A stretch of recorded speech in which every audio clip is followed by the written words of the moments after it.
ഹോങ്കോങ്ങിലെ അപ്പാർട്ട്മെന്റുകളിലുണ്ടായ തീപിടുത്തത്തിൽ 50ഓളം പേർ മരിച്ചതായി വിവരം. 279 പേരെ കാണാതായെന്നും റിപ്പോർട്ടുകളുണ്ട്.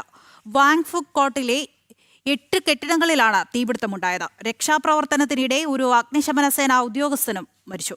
വിവരങ്ങളുമായി ഇന്റർനാഷണൽ ഡെസ്കിൽ നിന്ന് ഐസൻ ജോസ് ഉണ്ട്. ഐസൻ, ഇപ്പോൾ 50 വരെയായിരിക്കുന്നു മരണസംഖ്യ.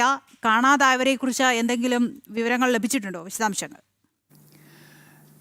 ഈ മരണസംഖ്യ ഉയരുന്നതും അതുപോലെ തന്നെ കാണാതായവരെക്കുറിച്ച് വിവരങ്ങൾ ലഭ്യമാകാത്തതും തന്നെയാണ് നിലവിലൊരു ആശങ്കയായി നിലനിൽക്കുന്നത്. നേരത്തെ സൂചിപ്പിച്ചതുപോലെ ഏതാണ്ട് 279 പേർ കാണാതായവരുടെ കൃത്യമായൊരു കണക്ക് അത്തരത്തിലാണ് വന്നിരുന്നത്. 279 പേരെ കാണാതായിട്ടുണ്ട്.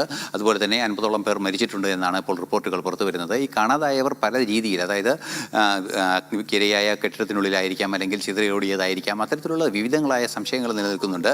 അന്തിമമായ റിപ്പോർട്ട് ഈ കാണാതായവരെ എല്ലാം കണ്ടെത്തുകയോ അവരുടെ മൃതദേഹങ്ങൾ കണ്ടെത്തുകയോ ചെയ്താൽ അന്തിമ തീരുമാനത്തിലെത്താൻ സാധിക്കുകയുള്ളൂ എന്നാണ് അറിയാൻ സാധിക്കുന്നത്. തീർച്ചയായും നേരത്തെ നമ്മൾ സൂചിപ്പിച്ചതുപോലെ ഈ വാങ്ഫുക് കോട്ട് എന്ന് പറയുന്ന ആ കെട്ടിടത്തിനാണ് ടൈപ്പോയ് ജില്ലയിലെ, അതായത്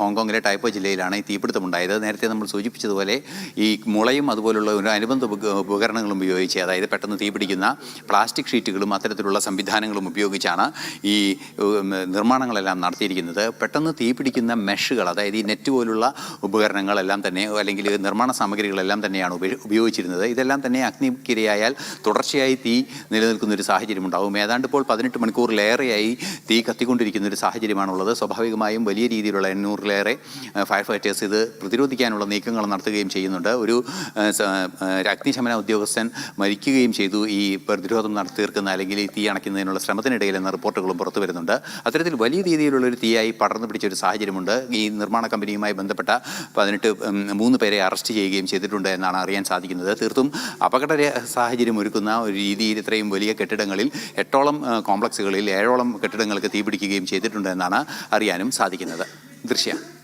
ഐസൻ ജോസാണ് വിവരങ്ങൾ നൽകിയത്. ഹോങ്കോങ്ങിലെ പാർപ്പിട സമുച്ചയത്തിലാണ് ഇപ്പോൾ തീപിടുത്തമുണ്ടായിരിക്കുന്നത്. 50ഓളം പേർ മരിച്ചതായിട്ടാണ് റിപ്പോർട്ടുകൾ വരുന്നത്. അതേസമയം 279ഓളം പേരെ കാണാതായതും റിപ്പോർട്ടുകളുണ്ട്.